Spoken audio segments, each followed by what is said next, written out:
De inmediato, Ondas Universitarias, programa de la Asociación de Profesores de la Universidad de Simón Bolívar, con el profesor William Anselmi, que ya está con ustedes.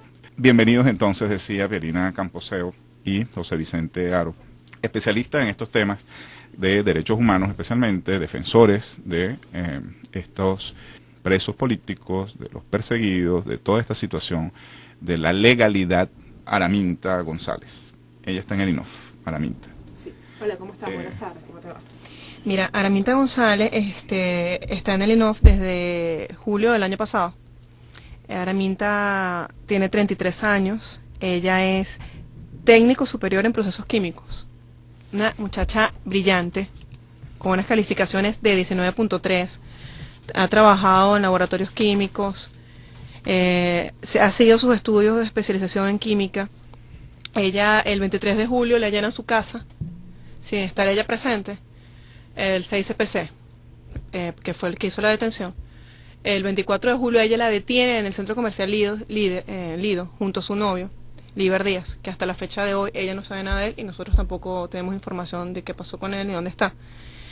La detienen, y esto es una denuncia que voy a hacer hoy contra el 6CPC de la avenida Urdaneta. Nosotros tomamos el caso hace aproximadamente 3 semanas, más o menos, aproximadamente hace 3 semanas. Araminta sufrió de unas terribles violaciones de derechos humanos por el 6CPC de la avenida Urdaneta, específicamente la división antiterrorismo, piso 4. Cuando ella la ¿Está acusada de terrorismo entonces? Ella, después el delito de terrorismo fue sobreseído por la Fiscalía del Ministerio Público, o sea, fue sobreseído. Se dieron cuenta que no era Se tan dieron cuenta terrorista. que no era terrorista. Okay. Pero en ese momento, quien la captura es el 6CPC, la división antiterrorismo. A ella le hicieron inimaginables cosas. En verdad, esa muchacha sufrió terribles violaciones de sus derechos. A ella torturas terribles. Le arrancaron el cabello. La envolvieron la cabeza, las manos, los pies en periódico con tirro.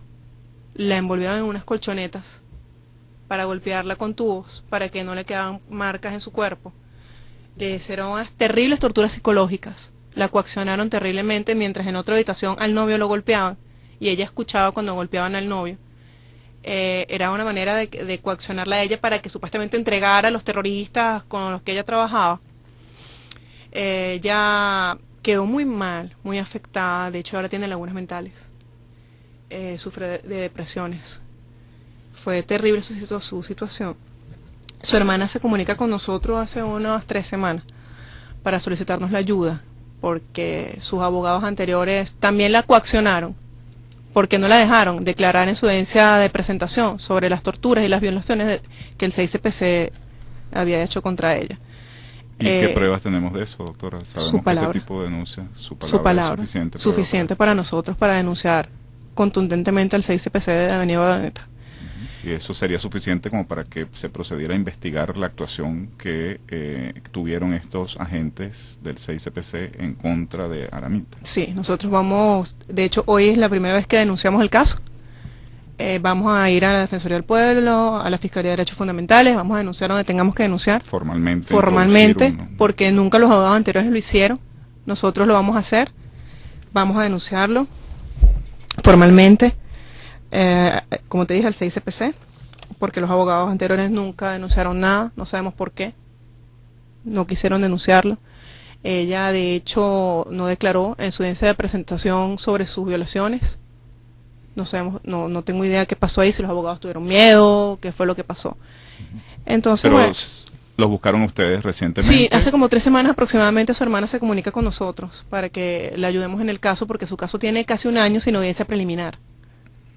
Ok, o sea, ella no le ha hecho audiencia preliminar. No ha sido recibida en ningún tribunal. No, ella está en el juzgado de primera instancia de funciones de control del circuito penal del Estado Miranda, extensión Barlovento. Ella está haciendo los tribunales de Guarenas, es que lleva su caso. Y tiene casi 1 año y no ha tenido audiencia preliminar. Si no es porque el Ministerio Público no asiste o los traslados no se llevan, siempre hay una excusa para que no se lleve a cabo la audiencia preliminar. La familia se contacta con nosotros, Araminta se contacta con nosotros y nosotros decidimos, debido a la gravedad de la violación de derechos humanos de Araminta, tomar el caso. De hecho, bueno, ella nos ha descrito todo lo que ella pasó, todo lo que sufrió. Le costó mucho hablar de eso, Obvio. porque es terrible. Además que estar casi un año ahí sin saber qué es lo que está pasando, sin saber por qué te difieren, sin saber nada, porque nadie le informaba nada. Ella la tiene sumamente afectada. Ajá, pero ella estuvo primero en la Urdaneta, en el 6CPC, En el 6CPC y ahora Urdaneta, está en el INOF. en el INOF. ¿Fue trasladada Está. cuándo? Ella fue trasladada luego a su audiencia de presentación al INOF. Okay. O sea que tiene un tiempo largo. Casi un año. Casi un año en el INOF. En el INOF, sí. Casi un año en el INOF. Y su próxima fecha de audiencia es 25 de junio. Esperemos que ese día se lleve a cabo su audiencia preliminar. Uh-huh. Pero bueno, es un caso que en verdad nos tiene a nosotros, a mí particularmente como mujer me tiene impactada, porque en verdad las violaciones que ella sufrió fueron terribles. Además, como te dije, que por simplemente ser químico, entonces ya tú eres un terrorista. A ella la acusan de asociación para delinquir y fabricación ilícita de artefactos explosivos. Entonces ella obviamente en su casa tiene sus materiales de trabajo. Y esos materiales de trabajo fueron los que decomisa el 6CPC. Y ustedes tuvieron acceso al expediente, Sí. saben, conocen profundamente de qué se están acusando, Sí. cuáles son los elementos que realmente tiene la justicia para tratar de someterla del modo, bueno, de ese modo que la ha sometido es una cosa irregular, absolutamente. Sí, no tiene ningún tipo de No elementos tiene de convicción sentido. para tenerla privada de Pues, libertad. no Como hay. el caso de muchos de los muchachos que están privados de libertad hasta el día de hoy. O sea, que No es hay. otra prisión injusta. de Otra estas prisión que- injusta. Injusta, y además de eso de ser injusta, las violaciones de ella han sido tan terribles, o sea, es tan grave su situación, porque ella quedó sumamente afectada, sumamente deprimida, con lagunas mentales, le dieron cascazos en la cabeza, donde le arrancaron el cabello no le ha salido cabello. O sea, ella es una muchacha que ha sufrido en verdad de terribles violaciones y nadie la ha tomado en cuenta, nadie sabe que Araminta González está en el INOF. Entonces nosotros queremos ser su voz afuera, elevar la voz de ella, a que todo el mundo sepa que ella está detenida, que ella ha sufrido todas estas violaciones, que nosotros la vamos a denunciar y esperamos que la gente se haga eco del caso de Araminta, porque es un caso terrible, delicado, y a mí particularmente me tocó las fibras profundas. En verdad me parece que es terrible lo que le hicieron Ok, a ella. vamos a dilucidar algunos aspectos. Primero, lo de las torturas. Ujú. ¿Hasta dónde llegar con el caso de las torturas? Porque sabemos que en el caso de las torturas, los casos anteriores, han tenido unos trámites lentos. Creo que este tipo de justicia es muy tardía, pero también es muy certera, ¿no? Cuando llega es inclemente el hecho de tratar de hacer justicia. ¿Cómo sería ese camino para llegar a hacer justicia en el caso de Araminta? Nosotros vamos a ir a la Defensoría del Pueblo a denunciar su caso. Después vamos a ir a la Fiscalía de Derechos Fundamentales también a denunciar su caso. Y si es necesario lo denunciaremos ante la CIDH internacionalmente. Pero vamos a llegar hasta las últimas consecuencias. Y el Esa es 6CPC de la Avenida Urdaneta tiene que hacerse responsable por la violación de los derechos humanos de Araminta González. O sea, todos los funcionarios que participaron Todos de los ese funcionarios caso. que participaron en ese caso tienen que hacerse responsables.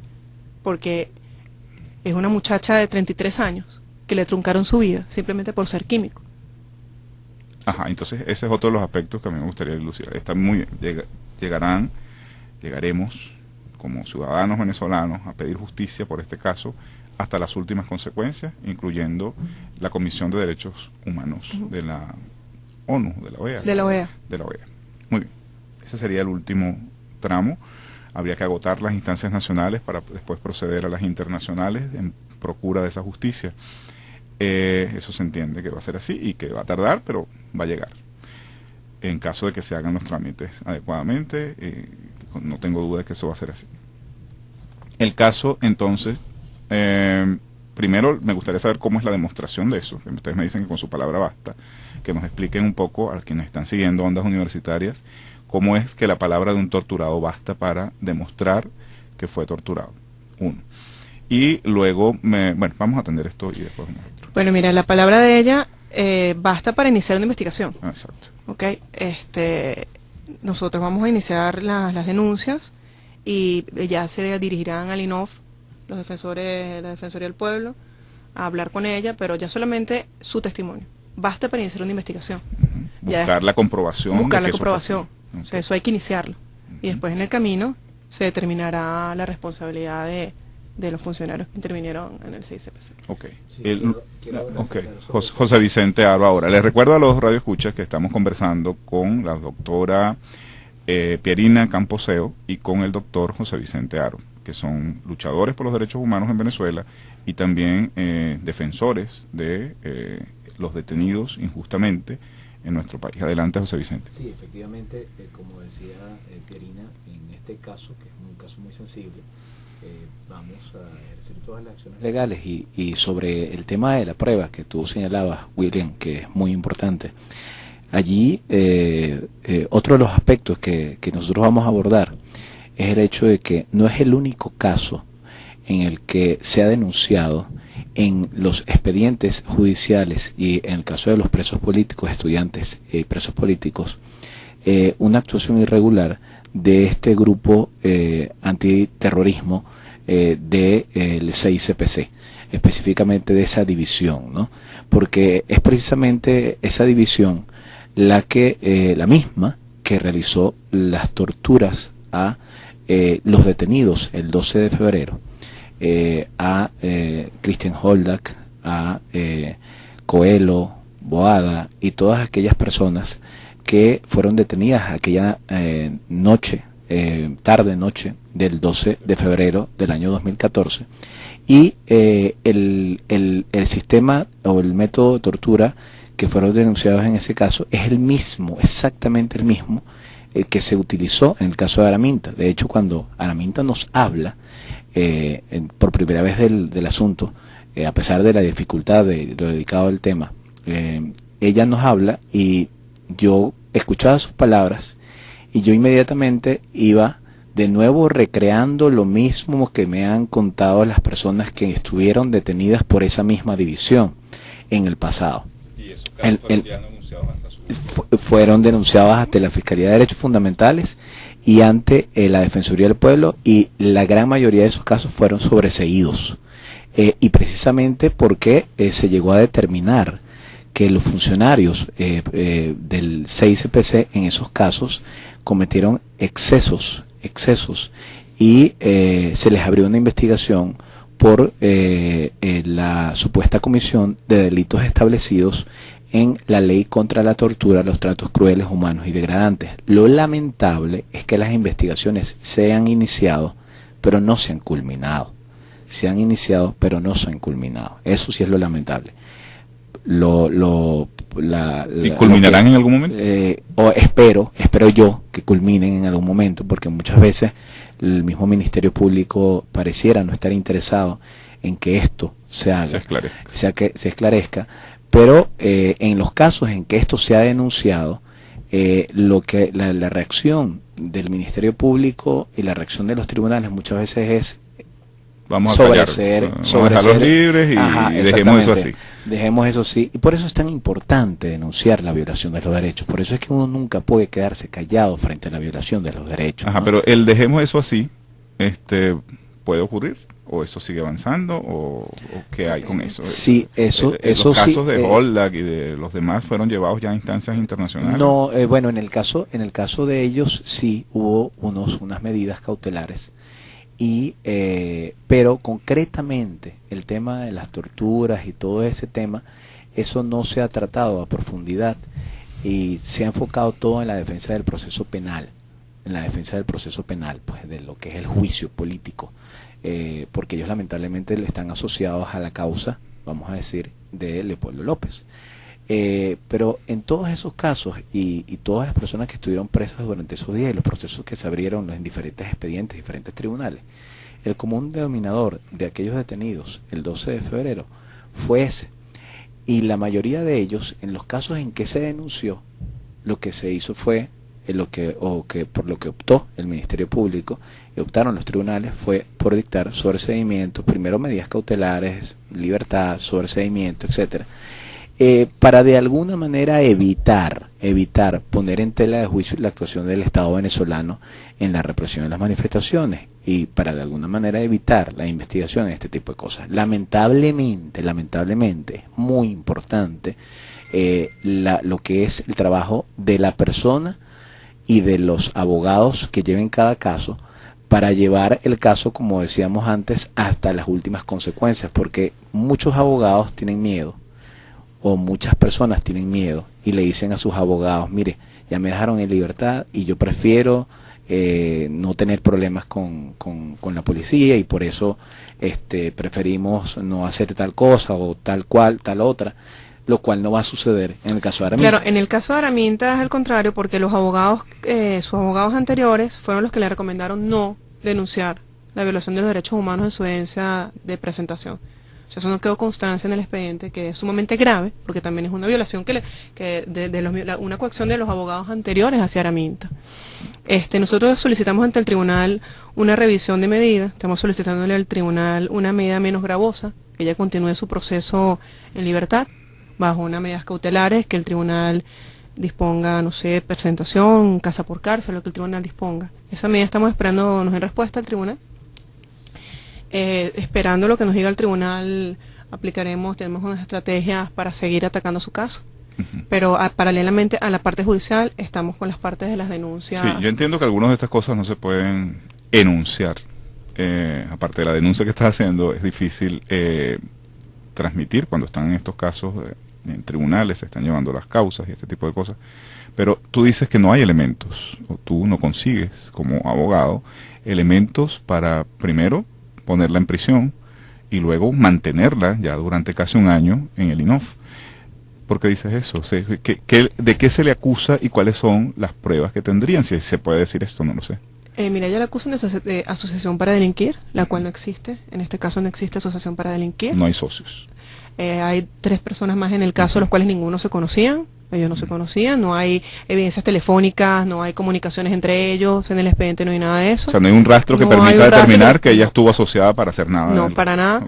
Okay. La fabricación de artefactos ilícitos, de artefactos explosivos, los elementos son las cosas, sus artefactos químicos, sus procesos, todo lo que tenía en su casa, que ella es química, o sea, y su hermana es electrónica, también le consideraron algunos artefactos electrónicos de su hermana, o sea, no tienen los elementos de convicción y por eso le violan su debido proceso, por eso no ha llegado a la audiencia preliminar. Porque saben que no tienen elementos y van a tener que dejarla en libertad. Por eso a ella ella no ha tenido el derecho a defenderse.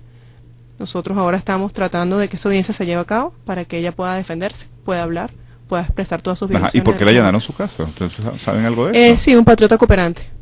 Fue denunciada por alguien. Fue denunciada por alguien, un patriota cooperante. Diciendo que ella elaboraba cosas. Que ella era químico y que, bueno, que los químicos son peligrosos. Eso es verdad, o sea, los químicos son peligrosos porque, bueno, manejan sustancias. Claro, pero ella trabaja en un laboratorio. Claro. Ella trabaja en un laboratorio. Ella trabajaba hasta el momento de su detención en laboratorios Calox, ¿cierto?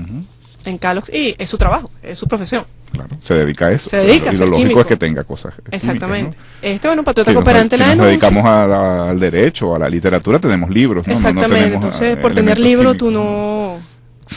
Entonces, bueno, claro, ya la acusan de terrorismo, ese delito se lo desvirtúan en la audiencia de presentación y que le quedan estos 2 delitos que tiene la asociación para delinquir, la fabricación ilícita de artefactos explosivos. Eso es lo que tiene. Y para ninguna de los dos tiene ninguna demostración, ninguna prueba que garantice que esa persona estaba generando elementos para... No, de hecho nosotros hemos presentado toda la documentación respectiva donde la certifica ella como químico, todas sus cartas de trabajo, sus notas certificadas donde ella ha sido brillante en todo lo que ha hecho, eso ya está consignado ante el tribunal. Estamos solicitando la medida por eso, los otros abogados nunca habían consignado estas pruebas que nosotros estamos consignando. Esperamos que el tribunal nos dé respuesta la semana que viene. Y dependiendo de la respuesta del tribunal, seguiremos nosotros... Pero ya tiene presentación pronto.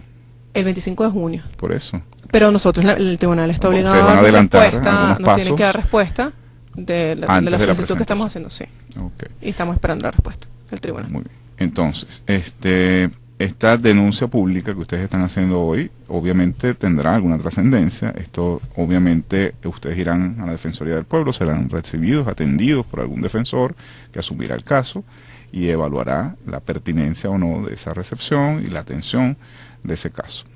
¿Y después? Seguiremos denunciando. Vamos en el caso de la tortura. En el caso de la tortura y seguiremos trabajando en la parte porque judicial. Son delitos que no prescriben, ¿no? Son delitos que no prescriben y como te dije, hasta las últimas consecuencias seguiremos denunciándolo. Sí. Otra cosa que a mí siempre me llama la atención. Detener injustamente a una persona no es un delito. O sea, ¿cómo se le... cómo el país le reconoce a una persona que fue injustamente detenido. Ustedes son abogados, deberían saber esto. Que fue injustamente detenido, que tuvo un año, que fue torturado, que fue perseguido, que fue allanada a su casa, y cómo se le devuelve un año de vida a una persona que fue truncado ese año, que se le han causado tormentos, que se le han causado problemas psicológicos muy hondos. ¿Cómo hacer para restablecerles la vida después que le has causado estos daños, ¿no? Sí, ese punto es muy importante, el que tú acabas de tocar, porque la Constitución establece expresamente que todos los actos dictados por los órganos del poder público que violen los derechos humanos, todos los actos cometidos por funcionarios del poder público que violen o menoscaben los derechos garantizados en la Constitución, primero es nulo. La detención, vamos a decir, arbitraria, está viciada en nulidad. Y además establece el artículo 25 de la Constitución que sobre esas, que los funcionarios que lo ordenen o ejecuten incurren en responsabilidad civil, penal, administrativa, disciplinaria y militar según los casos, dependiendo de qué tipo de funcionario sea. ¿Qué significa esto? Y esto va articulado con otro artículo de la Constitución, el artículo 140 de la Constitución, que habla de la responsabilidad patrimonial del Estado.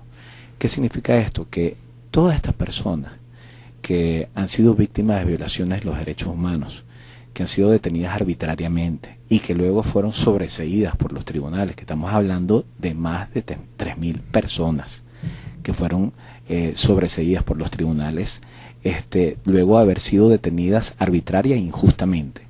Todas estas personas tienen una acción, una facultad de ejercer una acción contra el Estado patrimonialmente para que le resarza los daños y perjuicios ocasionados por lo que se llama el error judicial. Y eso está establecido y consagrado expresamente también en el artículo 49 de la Constitución, que expresamente habilita a toda persona que haya sido víctima de un error judicial a demandar al Estado el pago de los daños y perjuicios. Aquí hubo un caso muy famoso que lamentablemente nunca se decidió porque la persona al final se fue del país y abandonó el trámite. Pero un caso muy famoso que sonó en la prensa en la década de los 90, que era de un ciudadano de origen español que fue acusado inicialmente de un delito, fue detenido y luego de 30 años, se demostró que era inocente, luego de haber pasado por todas las instancias. Y él presentó una demanda ante la entonces Corte Suprema de Justicia. Pero ya después de todo el daño que se le ocasionó, yo recuerdo haber leído la demanda y yo decía, bueno, aquí la exigencia patrimonial que él está pidiendo es poca, porque nadie le va a devolver 30 años a esta persona.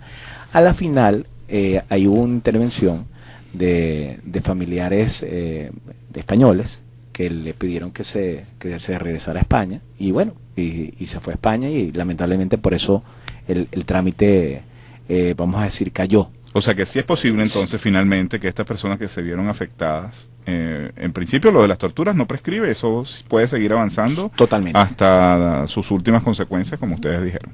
Entonces, bueno, estos funcionarios, en el caso de que eso llegue a sus últimas consecuencias, que muy probablemente tengan que ser tribunales internacionales que determinen esa culpabilidad y estas personas pues pagarán sus delitos en algún momento, suponemos. Y el Estado venezolano, además, sin perjuicio de que la persona pague la prisión por esos delitos, el funcionario pague la prisión por esos delitos, el patrimonio del Estado venezolano resulta comprometido por los daños y perjuicios que le ocasionaba a esa persona, incluyendo lo que llaman los daños morales. Perfecto. Pero yo no he escuchado hasta ahorita que te estoy escuchando a ti de ningún caso en que eso se haya hay un caso muy famoso. Hay un caso, no, en estos casos recientes no, porque lamentablemente como que todos se han quedado en la etapa de defensa penal.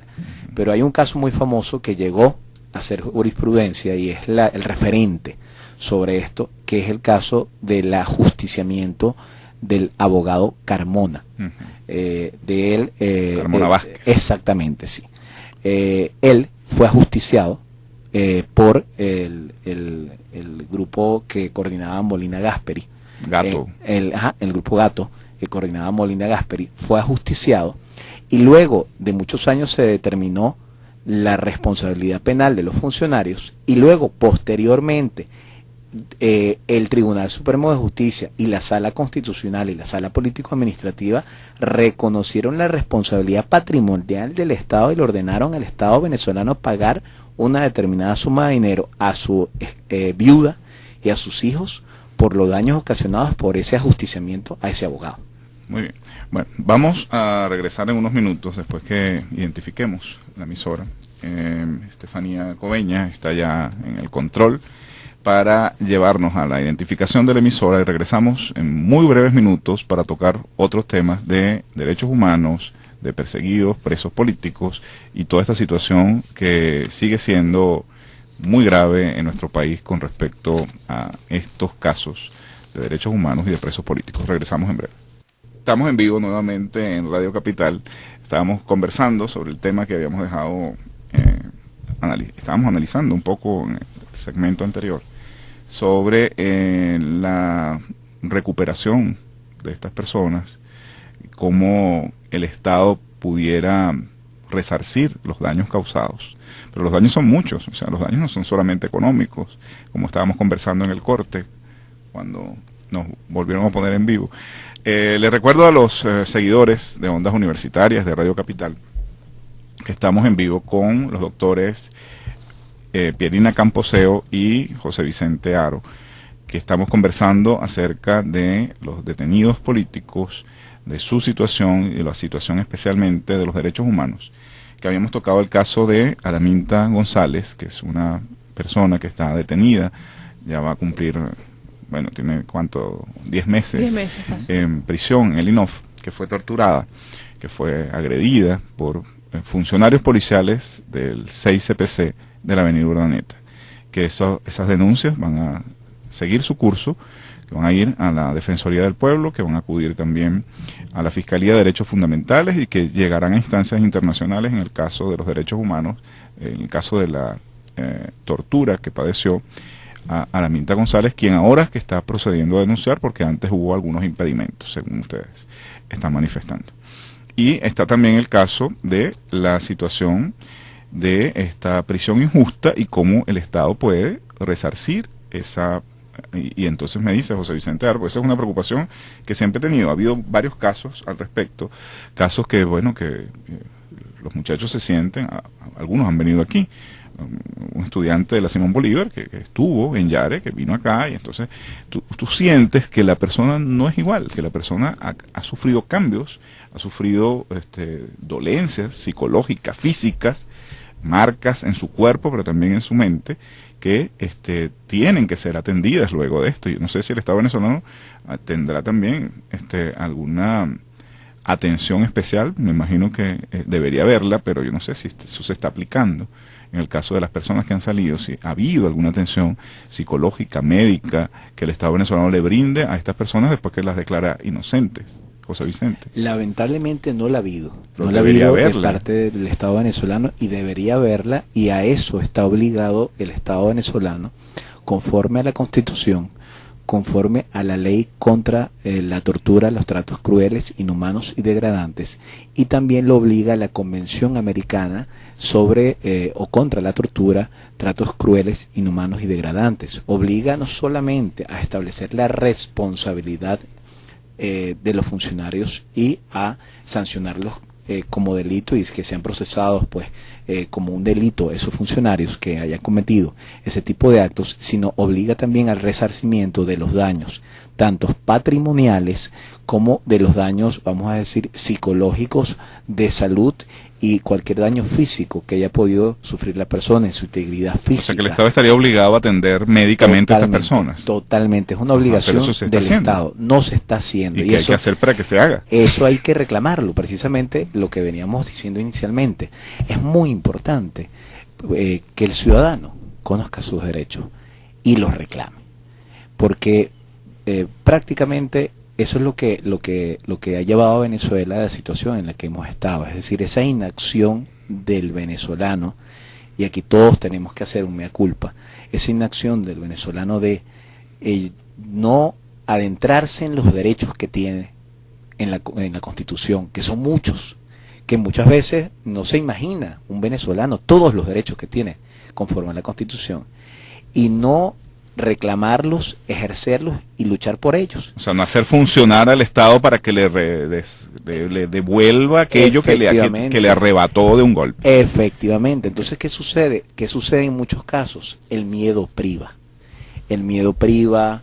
Pero bueno, eso es normal porque estamos en una situación de terrorismo, tú lo has sentido, claro, lo hemos padecido sí, todos, ¿no? sí, sí. O sea, no solamente es la censura, es Sí. la cuestión de que te imponen un miedo que te impide hablar, que te impide actuar, que te impide luchar por tus derechos. Claro, ¿no? claro, exactamente. Entonces, manifestar. Efectivamente. Entonces allí es donde los venezolanos estamos en la obligación. Si queremos realmente volver a vivir en democracia y bajo un Estado constitucional donde se respeten los derechos fundamentales, nosotros debemos dejar el miedo a un lado. O sea, ya Esto hay que enfrentarlo. Esto hay que enfrentarlo. O sea, ya es una decisión de vida. Como ciudadanos venezolanos tenemos dos opciones. Ajá, pero ¿cómo O se nos enfrenta? arrodillamos Esto lo hacen las personas particularmente, lo hacen los grupos, lo pueden hacer ustedes hacen, los abogados. Lo hacen, eso pesa mucho, es muy importante lo que acabas de lo pueden decir. hacer los partidos políticos. Sí, ¿Quién lo hace? eso pesa mucho. Primero, tiene que haber un cambio en la mentalidad ciudadana. Es decir, el ciudadano tiene que Reclamar sus derechos. reclamar sus derechos. Primero. Número uno, las organizaciones no gubernamentales, las organizaciones, la ONG en materia de los derechos humanos y los defensores de los derechos humanos, muchas veces tienen que ir más allá de lo que comúnmente hacen y denunciar con nombre y apellido funcionarios policiales y funcionarios de 6CPC, BIN, Guardia Nacional, PNB, de todos los órganos policiales que cometan o hayan cometido torturas, tratos crueles, inhumanos y degradantes, sin temor a que le suceda algo y con la valentía que reclama el hecho de ser defensores de derechos humanos, porque para hacer este trabajo hay que tener Un cierto guaramo coraje. especial, claro. Exactamente, así como el médico para poder operar debe tener Va a hacer una autopsia. Exactamente, una autopsia tal tiene que tener un talento especial y una vamos a decir, una capacidad para soportar ver coraza. ciertas cosas, una coraza. También lo tenemos que tener los defensores de derechos humanos, ¿no? Entonces, eso es muy importante. Y también, como tú has dicho, todos los gremios, incluyendo los partidos políticos, pero no quedándose en la retórica y en el discurso, sino yendo Hay que a ir a la acciones acción, concretas. Claro. Entonces, aquí se habla mucho, pero muchas veces cuando vamos a los casos y vamos a examinar los casos concretos, tú dices, bueno, caramba, no se presentaron las denuncias, no se consignaron los documentos, no se presentaron esto, como narra ahorita mi colega Perina Camposeo. En este caso, no hubo una denuncia en el momento de la audiencia de presentación, no hubo una Eso lo denuncia afectó a la persona, Claro. porque hubiera logrado salvar su libertad con mira, mucha antelación. tú O sea, puedes- estamos hablando de... julio del año pasado.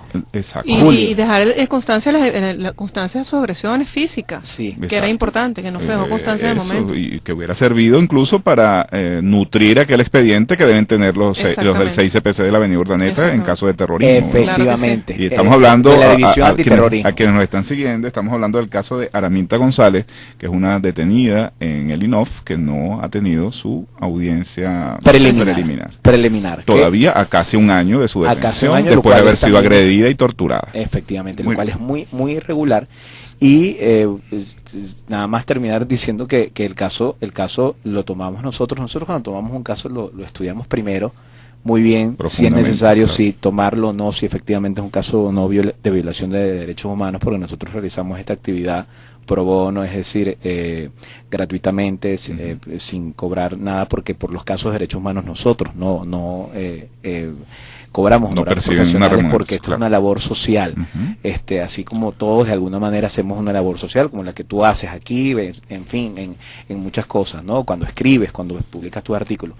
Pero el caso de Araminta, tú no me vas a creer si yo te digo, y los oyentes no van a creer si yo les digo, en el caso de Araminta tuvimos que darle nosotros la acusación para que ella supiera de qué se le estaba acusando. O sea, después de todo el tiempo transcurrido, Ella no sabía por qué estaba ahí. tuvimos que darle nosotros. Ella tenía alguna referencia de lo que le habían dicho en las audiencias, pero vagamente. Por primera vez ella ha podido ya leer de qué se le está acusando. Y con eso ella tener elementos para en equipo ejercer trabajar su defensa. la defensa. Entonces eso es muy importante, ¿no? Pero Claro. es clave. Fíjate, dos cosas. Bueno, una cosa antes de entrar en el otro caso, que nos va a quedar corto. Se producirá aquí también el síndrome de Estocolmo. Aquella cuestión bueno, aquellos captores se portaron bien conmigo, me trataron bien, ¿por qué los voy a denunciar? Fueron buenos. Mira, la mente puede tenderte trampas, sin duda. Digo que eso puede servir como Pero, para evitar que los casos sean denunciados directamente, con nombre y apellido, como tú decías antes, en algunos, y llevarlo a sí, sus máximas consecuencias. en algunos casos yo he visto eso, en algunos casos. En este caso particular, no creo que se produzca. Estoy prácticamente seguro que no se produce. O sea, ya ella ha acusado esa lesión y hemos trabajado orgánica, pero también psicológica. Tuvimos que trabajar física psicológicamente con ella durante estas semanas y ya hemos dado un paso al frente sobre ese punto, sobre ese tema.